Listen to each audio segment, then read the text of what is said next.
Gênesis capítulo 3, a partir do 14, diz assim: Então o Senhor Deus disse à serpente: Visto que isto fizeste, maldita és entre todos os animais domésticos, e o és entre todos os animais selváticos. Rastejarás sobre o teu ventre, e comerás pó todos os dias da tua vida. Eu porei inimizade entre ti e a mulher, entre a tua descendência e o seu descendente. Este te ferirá a cabeça, e tu lhe ferirás o calcanhar. E a mulher disse: Eu multiplicarei sobremodo os sofrimentos da tua gravidez. Em meio de dores darás à luz filhos. O teu desejo será para o teu marido, e ele te governará. E a Adão disse: Visto que atendeste a voz de tua mulher, e comeste da árvore que eu te ordenara não comesses, maldita é a terra por tua causa. Em fadigas obterás dela o sustento durante os dias de tua vida. Ela produzirá também cardos e abrolhos, e tu comerás a erva do campo. No suor do teu rosto comerás o teu pão, até que tornes a terra, pois dela foste formado, porque tu és pó, e ao pó tornarás. E deu o homem o nome de Eva, a sua mulher, por ser a mãe de todos os seres humanos. E fez o Senhor Deus vestimenta de peles para Adão e sua mulher, e os vestiu. Amém? Vamos orar? Em nome de Jesus, bendita seja a tua palavra, Senhor, que nós lemos aqui agora. Que a tua palavra, Deus, ela não volte vazia, mas que ela cumpra o propósito que lhe apraz.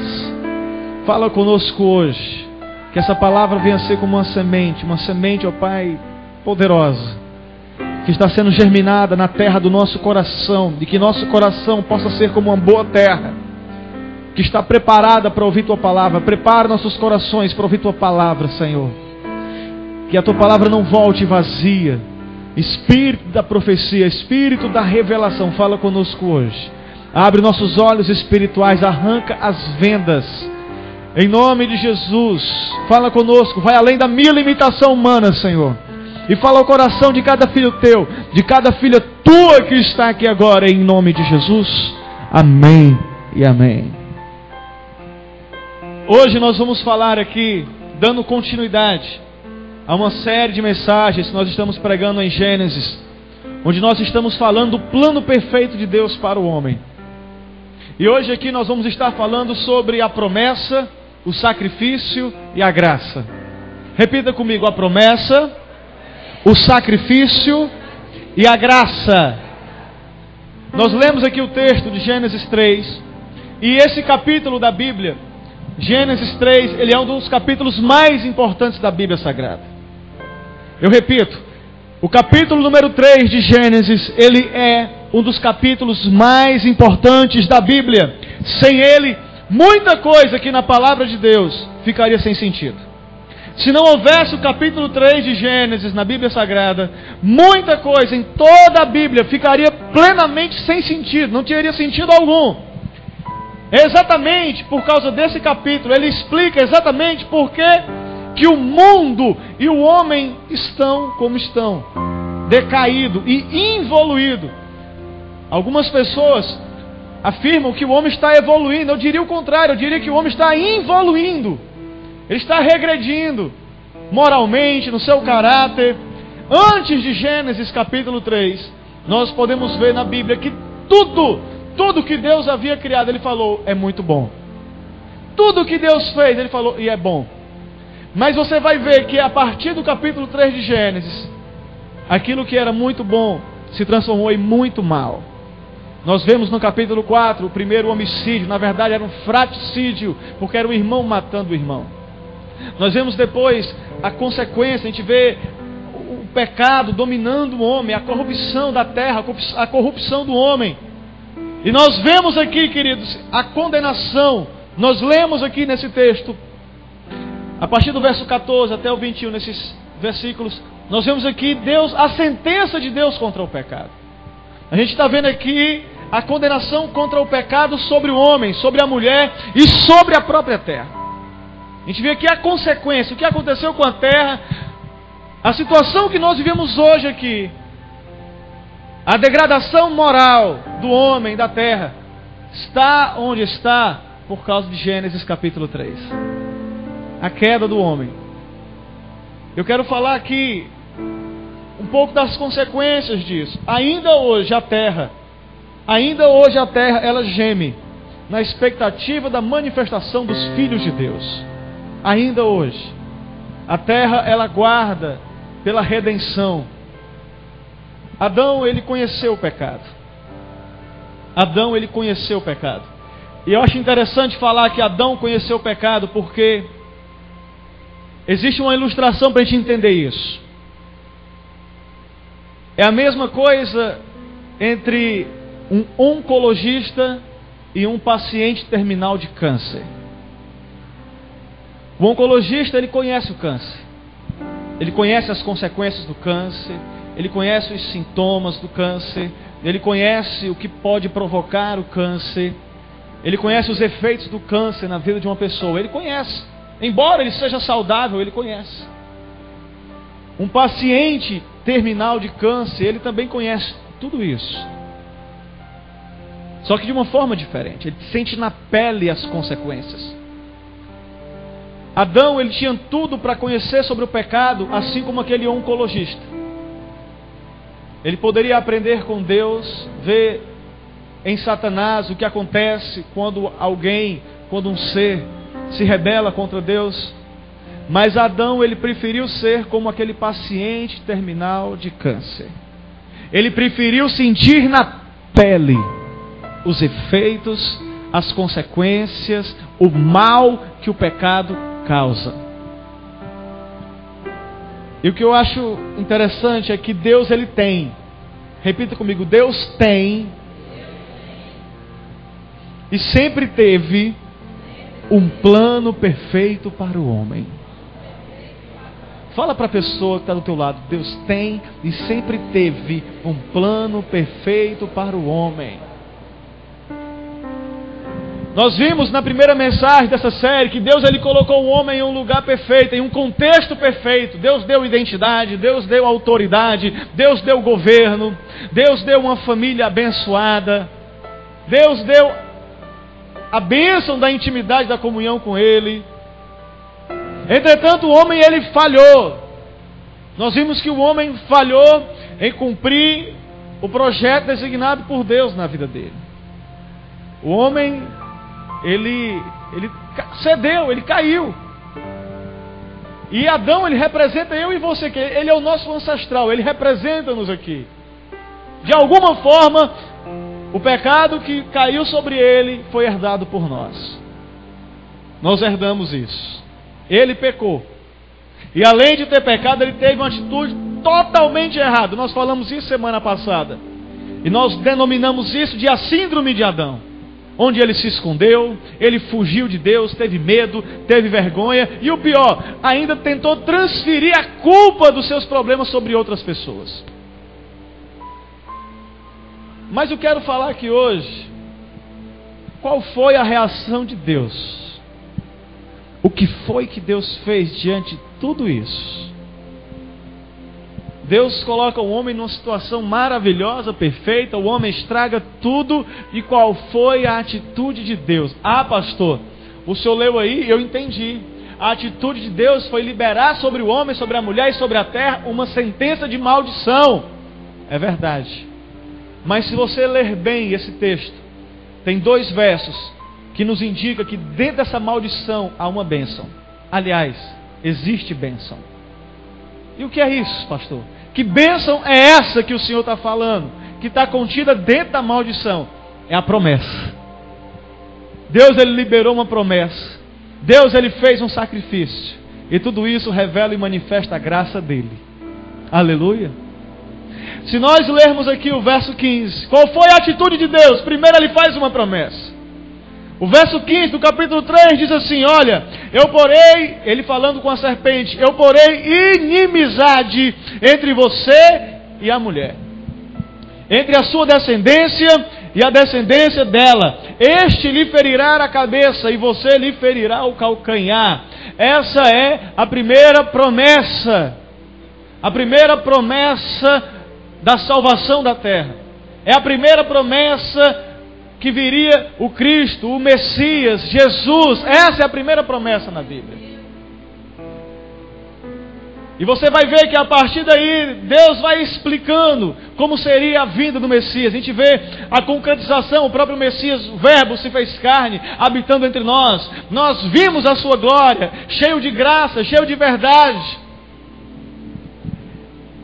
Em meio a uma disciplina, Deus estava disciplinando, em meio a uma disciplina, uma promessa gera esperança. Por que Deus prometeu? Para gerar esperança em nossos corações.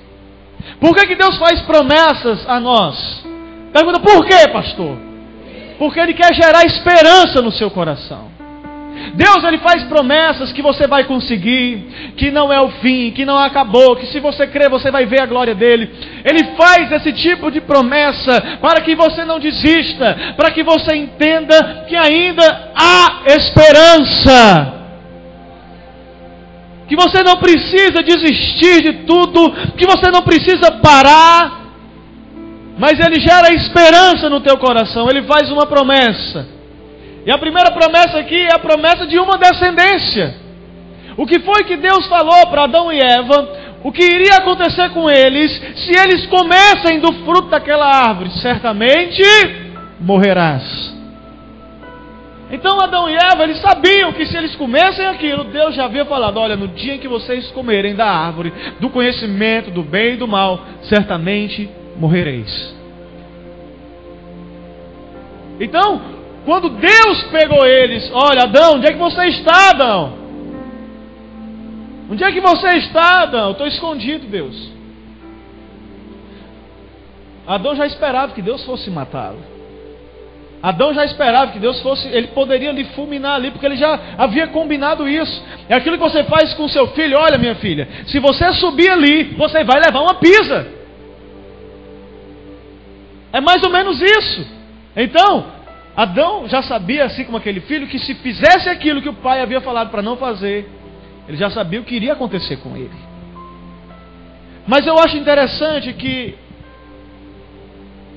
essa palavra aqui, esse verso 15, fala que haveria uma descendência. O que isso significa? Significa que a raça humana iria sobreviver. Que eles não iam morrer ali. De fato, espiritualmente o homem morreu ao se separar de Deus. Mas Deus poupou a vida física do homem. Então a primeira promessa é a promessa de uma descendência. A segunda promessa que a gente vê aqui é a promessa de vitória sobre Satanás. Fala para a pessoa que está ao seu lado, meu irmão, Deus ele promete a mim e a você que nós vamos vencer Satanás. A Bíblia diz, este lhe ferirá a cabeça. Este não está falando necessariamente de mim e de você, está falando do descendente. Quem é o descendente da mulher? Jesus. Ele iria vencer Satanás. Esse texto não está falando da descendência geral, não necessariamente, mas se refere ao próprio Filho de Deus encarnado. Embora a serpente fosse ferir o calcanhar, embora a serpente fosse ferir o seu calcanhar, o que significa ferir o seu calcanhar? Significa sofrimento, dor. E Jesus ele sofreu tudo isso. Embora Jesus fosse ter que passar por um sofrimento e dor, Cristo esmagaria a cabeça da serpente. Cristo esmagaria Satanás. E isso fala de um golpe fatal, de uma vez por todas. Uma promessa de vitória. Além de uma promessa de que não era o fim, além da promessa de vitória, havia também a promessa de um redentor. A promessa de um redentor. Eu quero ler alguns textos da Bíblia com você. Antes de falar sobre o redentor, eu quero que você leia comigo Romanos 16, 20. Eu vou ler aqui uma série de textos com vocês que fala que aquele que destruiu o paraíso, ele seria destruído. Satanás, o tentador, o sedutor, ele vai cair por terra. Ele será destruído, amém? Romanos 16:20 diz: em breve o Deus da paz esmagará Satanás debaixo dos pés de vocês, amém? Agora sim está falando de mim, de você. Porque assim como Cristo esmagou a serpente, esmagou a cabeça da serpente, Deus ele vai conceder a mim e a você poder e autoridade para esmagarmos Satanás também. Então levanta aqui o teu pé, olha para baixo dele aqui e fala aqui, bota o teu dedo e fala: Satanás, tu está vendo aqui? Aqui é o teu lugar. Agora pisa. Pronto. Paulo, ele está consolando a igreja, falando: olha, em breve, Deus esmagará Satanás debaixo dos vossos pés. Hebreus 2,14 fala assim, Hebreus 2,14 diz: portanto, visto que os filhos são pessoas de carne e sangue, ele também participou dessa condição humana. Isso falando de Jesus, para que, por sua morte, derrotasse aquele que tem o poder da morte, isto é, o diabo. Então o que foi? Olha só, Jesus, na sua morte, ele derrotou Satanás. Na sua morte, Jesus derrotou Satanás. 1 João 3,10 diz: desta forma, sabemos quem são os filhos de Deus e quem são os filhos do diabo. Aqui fala das duas descendências: a descendência da mulher, a descendente da serpente. Os filhos de Deus, os filhos do diabo. Quem não pratica a justiça não procede de Deus, e também quem não ama seu irmão. Apocalipse 20:10 fala do desfecho final do que vai acontecer com essa serpente. Apocalipse 20:10 diz assim: o diabo que as enganava, ele foi lançado no lago de fogo, que arde com enxofre, onde já haviam sido lançados a besta e o falso profeta. Eles serão atormentados dia e noite para todo sempre. Então haverá o fim. Satanás ele será derrotado. Ele será esmagado. Ele não está no inferno ainda. O inferno não foi inaugurado ainda. Em breve, o Deus da paz esmagará Satanás debaixo dos vossos pés. Amém? Aleluia. Então essa é a segunda promessa. A promessa de que Satanás seria derrotado. Tem também a terceira promessa que é feita aqui nesse mesmo verso 15, que é a promessa, e eu diria que essa é a maior de todas, a promessa de um Redentor, a promessa de um Salvador. Como eu falei para vocês, o verso 15 do capítulo 3 de Gênesis, ele é a primeira promessa acerca de um Messias. Ele é a primeira vez na Bíblia que fala sobre Jesus, sobre a vinda de Jesus na terra, o descendente da mulher. O que fala, o que significa a descendência da mulher? O descendente da mulher, o que significa? Normalmente quando fala em descendência, você fala de pai e mãe, o homem e a mulher. Mas aqui nesse texto, o autor bíblico ele faz questão de falar que é o descendente da mulher. Deus já estava falando aqui, queridos, do nascimento virginal de Jesus. Deus já estava anunciando aqui como é que Jesus iria nascer. E quando nós abrimos a Bíblia em Lucas capítulo 1, verso 34, a gente vê ali o diálogo entre Maria e o mensageiro de Deus, o anjo Gabriel. E perguntou Maria ao anjo: vem cá, como é que eu vou engravidar? Como acontecerá isso se eu sou virgem? Maria não tinha tido relação ainda com seu noivo, seu futuro marido José. Como é que vai acontecer isso? Eu não tive relação com meu noivo ainda, eu sou virgem. E o anjo respondeu: o Espírito Santo virá sobre você, e o poder do Altíssimo a cobrirá com a sua sombra. Assim, aquele que há de nascer será chamado Santo Filho de Deus. Então, o descendente da mulher. Um outro aspecto aqui dessa promessa do Salvador é que haveria inimizade entre ele e a serpente. Jesus não tem nenhuma parte com o diabo. A luz não tem parte alguma com as trevas. Que comunhão há entre luz e trevas? Não há.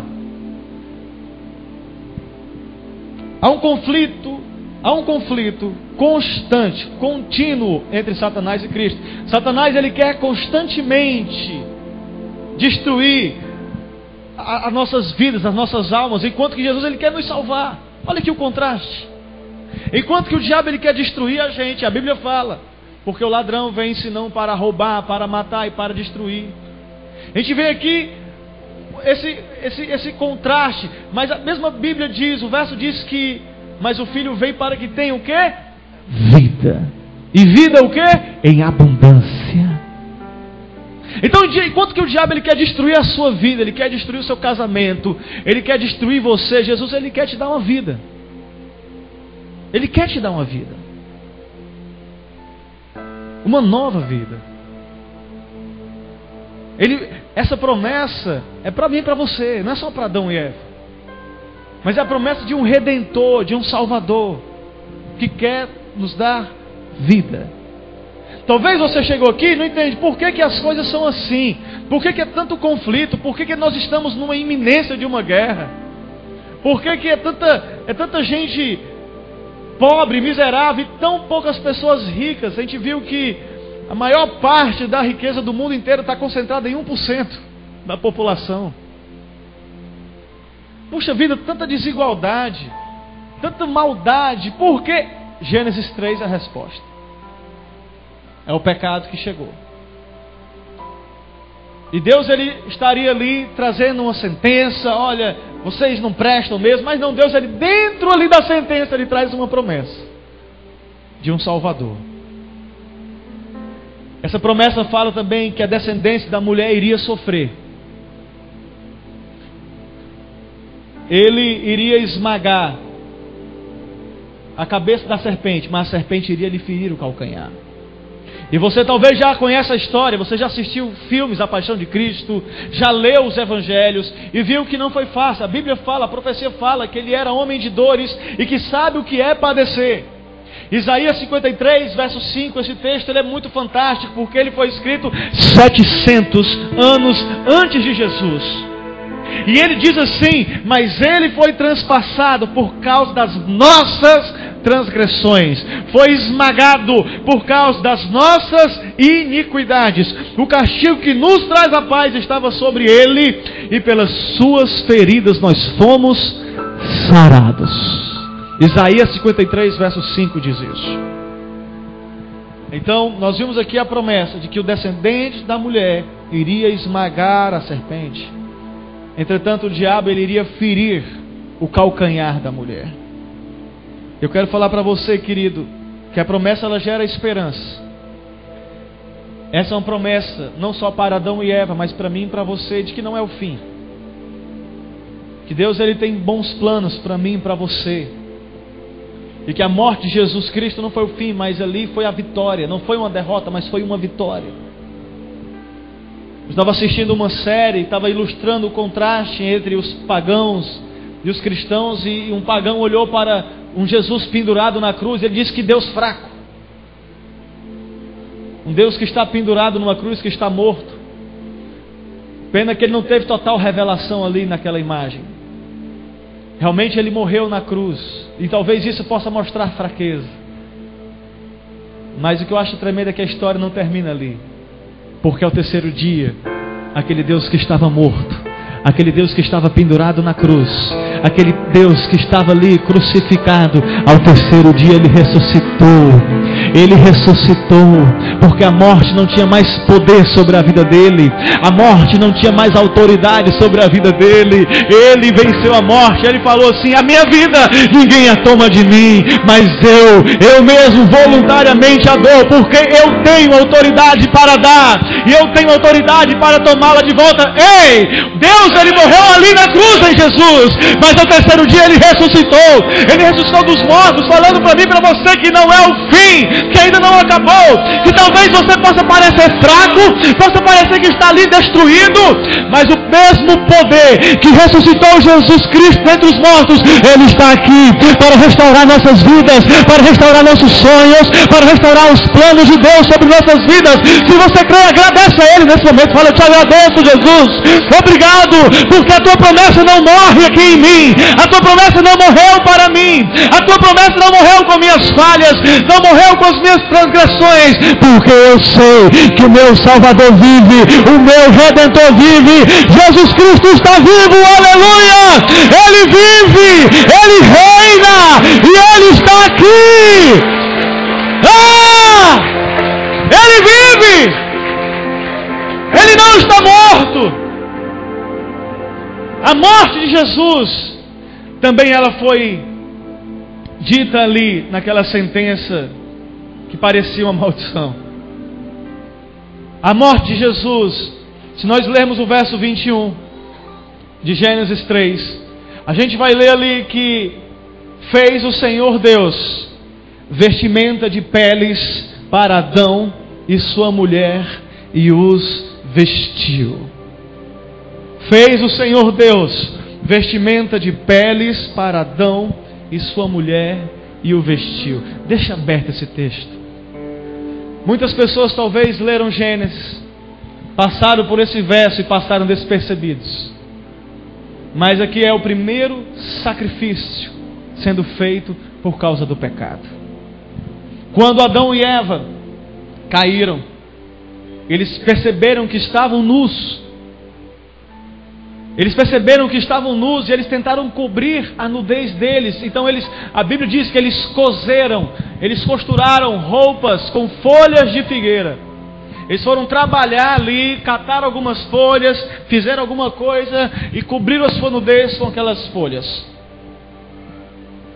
E Deus falou: olha, não adianta. Deus olhou para aquilo, isso não vai cobrir. Talvez vocês queiram cobrir a nudez do corpo de vocês, mas eu quero cobrir a nudez da sua alma, do seu espírito. E Deus, Ele pegou e matou um animal. Ele matou um animal porque Ele fez roupas de pele. Talvez, eu posso conjecturar aqui, tenha sido um cordeiro, quem sabe? A Bíblia não fala nesse caso aqui, mas o que eu sei é que um dia Jesus estava andando e João Batista olhou de longe e disse: eis o Cordeiro de Deus que tira o pecado do mundo. Eis o Cordeiro de Deus que tira o pecado do mundo.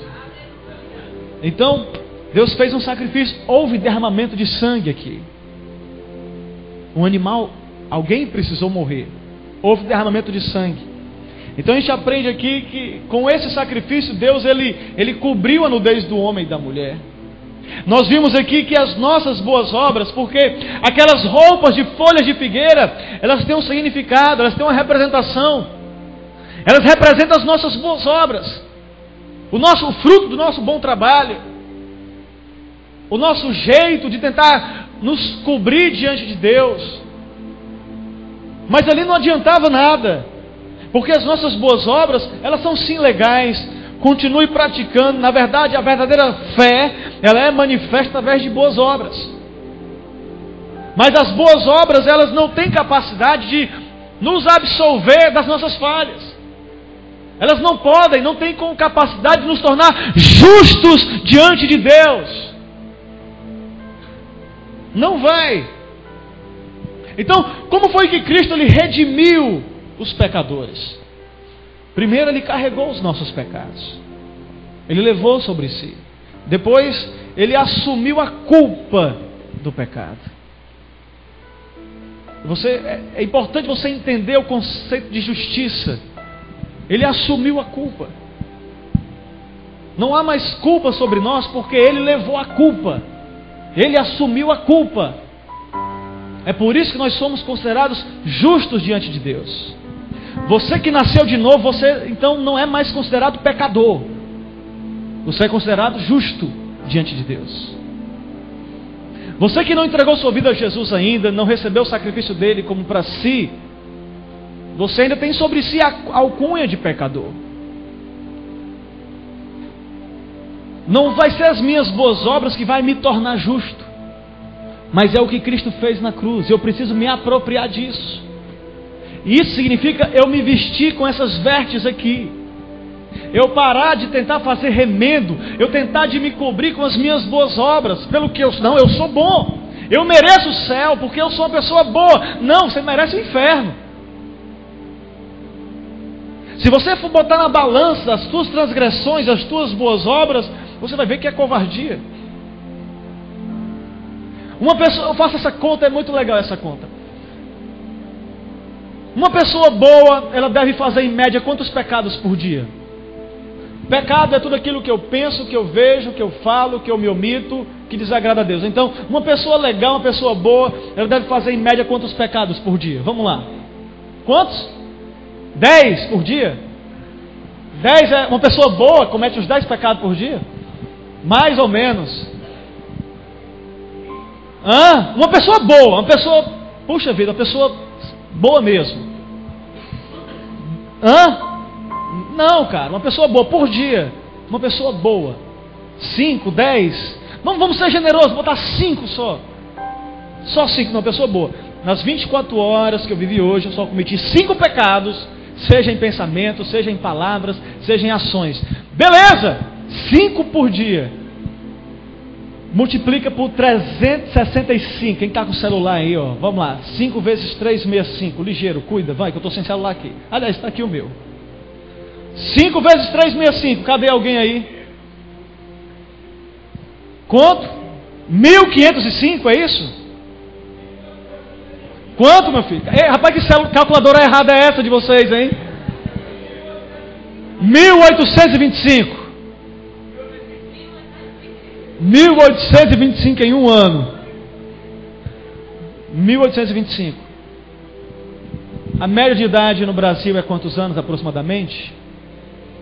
70, 80? Vamos botar 70. Vamos botar 70.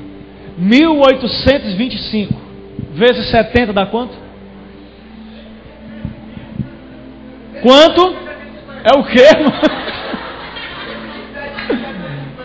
127.750. Essa é a tua conta. Você chegar com seus 70. Pastor, só tem 15 ainda. Você percebe que a conta é alta, não é? Então, querido, haja boa obra,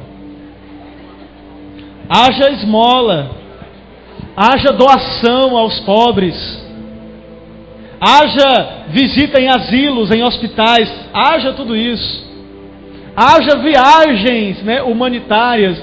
Meu Deus do céu, você não vai conseguir pagar. É uma conta que é impagável. Nós não temos como pagar isso. Aí sabe o que é que Jesus faz? Ele morre na cruz em nosso lugar. Ele assume os nossos 1825 pecados. Diz, é meu. Fui eu que fiz. Coloque sobre mim essa culpa. Ele assume. Ele assume. Ele levou sobre si. Olha aqui, 1 Pedro 2:24. Ele mesmo levou em seu corpo os nossos pecados sobre o madeiro, sobre a cruz, a fim de que morrêssemos para os pecados e vivêssemos para a justiça. Por suas feridas vocês foram curados. Hebreus 9:28 diz: assim também Cristo foi oferecido em sacrifício uma única vez para tirar o pecado de muitos, e aparecerá segunda vez, não para tirar o pecado, mas para trazer salvação aos que o aguardam. Segundo aos Coríntios 5:21, e eu acho esse texto fantástico. A Bíblia diz aqui que Deus tornou o pecado por nós, aquele que não tinha pecado. Jesus não tinha pecado, e Deus o fez pecado por nós, para que nele nos tornássemos justiça de Deus. É por isso que eu não aceito ninguém mais me chamando de pecador. Você pode me achar besta, metido, petulante, atrevido. Não, me chame de bíblico. Porque eu sou o que a Bíblia diz que eu sou. Amém? Eu não sou o que o diabo, acusador, miserável, desgraçado diz que eu sou. Eu sou o que o meu Deus diz sobre mim. E o meu Deus disse que Cristo, Ele se fez pecado em meu lugar naquela cruz, para que eu fosse feito nele justiça de Deus. Se eu aceito um rótulo de pecador sobre a minha vida, eu estou desfazendo do que Jesus fez na cruz. Ah, quer dizer que você é perfeito? Ainda não. No meu espírito eu já sou perfeito, igual a Jesus. Mas na minha alma eu ainda estou em um processo de restauração, de santificação. Quer falar na teologia? A teologia chama isso de santificação. Mas eu já tenho um espírito regenerado. Mas a minha alma está num processo. Isaías 53 novamente. Agora eu quero ler o verso 4. Certamente Ele tomou sobre si as nossas enfermidades e sobre si levou as nossas doenças. Contudo, nós o consideramos castigado por Deus, por Ele atingido e afligido, mas Ele foi traspassado por causa das nossas transgressões. Jesus morreu por causa de uma coisa. Jesus morreu por causa das nossas transgressões. Ele foi esmagado por causa de nossas iniquidades. O castigo que nos trouxe a paz estava sobre Ele, e pelas suas feridas nós fomos sarados. Aí você pode pensar: puxa vida, esse diabo ele é muito poderoso. O diabo crucificou Jesus na cruz. Não! Não foram os romanos, não foram os judeus. O verso 10 desse mesmo capítulo aqui diz assim que, contudo, foi da vontade do Senhor esmagá-lo e fazê-lo sofrer. E, embora o Senhor faça da vida dele uma oferta pela culpa, ele verá a sua descendência e prolongará seus dias, e a vontade do Senhor prosperará em sua mão. Jesus foi uma oferta de amor. Por mim e por você, o próprio Pai ofereceu o seu Filho. Você está entendendo? Isso é o Evangelho, puro e simples. Esse é o Evangelho. O que é o Evangelho? Boa nova, boa notícia. Resuma em uma frase o Evangelho. Vou resumir: Deus reconciliou consigo mesmo o homem através de Jesus Cristo. Nós estávamos longe, separados de Deus, e Ele trouxe eu e você para perto dele. E tem um texto na Bíblia que eu acho fantástico. Mateus capítulo 22, verso 11. Eu quero ler aqui na tela. Mateus 22, 11. A gente vê aqui a parábola das bodas. E essa parábola ela revela algo interessante. Porque aqui é uma ilustração do reino de Deus, uma ilustração do céu. E nós vemos aqui que para entrar nessa festa, nós só vamos entrar com as vestes que o anfitrião da festa providenciou. Quem é o anfitrião da festa no céu? É Deus, é Jesus. Mas quando o rei entrou para ver os convidados, notou ali um homem que não estava usando veste nupcial. Verso 12. E lhe perguntou: amigo, como você entrou aqui sem veste nupcial, sem as vestes adequadas? E o homem emudeceu. Verso 13. Então o rei disse aos que serviam: amarrem-lhe as mãos e os pés e lancem-no para fora nas trevas. Ali haverá choro e ranger de dentes. Que é a lição que a gente aprende aqui nessa parábola que Jesus conta? Fala que nós não vamos ter condição de estar diante dele, de Deus, com as nossas próprias vestes, mas somente com as vestes que ele proporciona para nós. Volta lá para o Gênesis. Adão e Eva fizeram roupa de folha de figueira. Não, isso aí não dá para tapar a nossa nudez diante de Deus. Foi necessário um sacrifício. E Deus fez um sacrifício. Desse sacrifício retirou as peles e fez roupa para Adão e para Eva, para o homem e para a mulher. Alguém precisou morrer. E é nisso, querido, que eu vejo, em terceiro lugar, para a gente encerrar a mensagem, a graça. Nós vimos a promessa, nós vimos o sacrifício, e agora eu quero te mostrar a graça. A graça. Porque Jesus, Ele é a graça se cumprindo. Ele é a promessa sendo cumprida.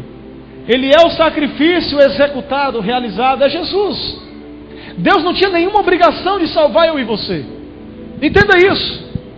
Deus não tinha nenhuma obrigação de me salvar. Deus não teve nada a ver com a queda de Adão. Deus falou: olha, no dia em que você comer dele, certamente morrerá. Deus não tinha nenhuma obrigação de salvar o homem. Mas aí que vem a graça. A graça é quando eu recebo o que eu não mereço. É quando eu ganho um presente que eu não mereço ganhar. Essa é a graça. E o que é a misericórdia? A misericórdia é quando eu não recebo o que eu tenho que receber. O que é que eu tinha que receber por causa do meu pecado? A morte. Mas eu recebo a vida pelo dom gratuito de Deus em Jesus Cristo. Porque a Bíblia diz que se o salário do pecado é a morte, o dom gratuito de Deus é a vida eterna em Cristo Jesus. Isso é graça, isso é misericórdia. Jesus, Ele é o cumprimento da promessa. Aquela promessa: o teu descendente esmagará a cabeça da serpente e ela lhe ferirá o calcanhar. Jesus é o cumprimento da promessa. Ele é a semente da mulher que já esmagou a cabeça da serpente lá naquela cruz. Jesus não era o derrotado ali, Jesus era o vitorioso. O que o diabo queria era fazer Jesus desistir de tomar a cruz. Mas Jesus, ele foi até o fim. E sabe por que ele foi até o fim? Por amor a mim e a você. Jesus, ele é o próprio sacrifício perfeito. É aquilo que João Batista falou: eis o Cordeiro de Deus que tira o pecado do mundo. Aquele Cordeiro tinha que ser perfeito, sem defeito, sem mácula alguma. E assim era Jesus, sem pecado, puro, santo, inocente. Ele não merecia morrer porque ele nunca pecou. Mas ele foi para a cruz e morreu em nosso lugar. Ele morreu em nosso lugar. Concluindo, meus irmãos, não podemos desprezar as promessas de Deus. Coloca a mão no teu ombro. Se você tiver intimidade para abraçar assim, fala: querido. Olha no olho dela e fala: olha, não podemos desprezar as promessas, o sacrifício e a graça de Deus. Olha aqui para mim. Deus não tem culpa das nossas falhas. Deus não tem culpa das nossas falhas. É culpa de Deus um pai espancar um filho até que o filho morra. É culpa de Deus. Deus não tem culpa. É culpa de Deus dois homens que, embora usem o nome de Deus, entram numa escola e começam a matar as pessoas. É culpa de Deus que pessoas enchem seu corpo de explosivos e vão para grandes centros e se explodem matando vidas. É culpa de Deus? Não, não é. É culpa de Deus o que as pessoas fizeram aí em nome dele? Não, não é. Não é culpa de Deus. Deus não tem culpa das nossas falhas. Ele não tem culpa alguma. E além de não ter culpa, Ele não tem obrigação nenhuma de nos ajudar. Ele não tem nenhuma obrigação de ajudar a mim e a você, querido. Mas apesar disso tudo, Deus, Ele nos promete um Salvador. Apesar disso tudo, Ele nos promete um Salvador que esmagaria a cabeça de Satanás e salvaria a humanidade da condenação do pecado. Apesar disso tudo, Ele deu o seu único filho para morrer em nosso lugar naquela cruz. Apesar disso tudo, Ele nos ama. E isso é o Evangelho. É a graça de Deus sendo revelada. É Deus reconciliando o homem consigo mesmo através de Jesus Cristo. Fique de pé.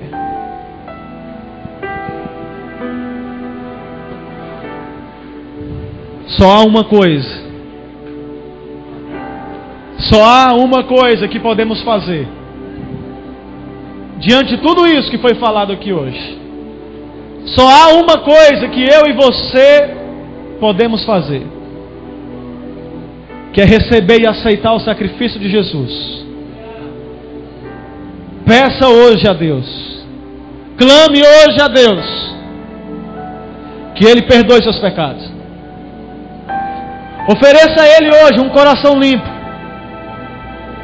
E se vista, olha para mim, se vista da justiça de Deus.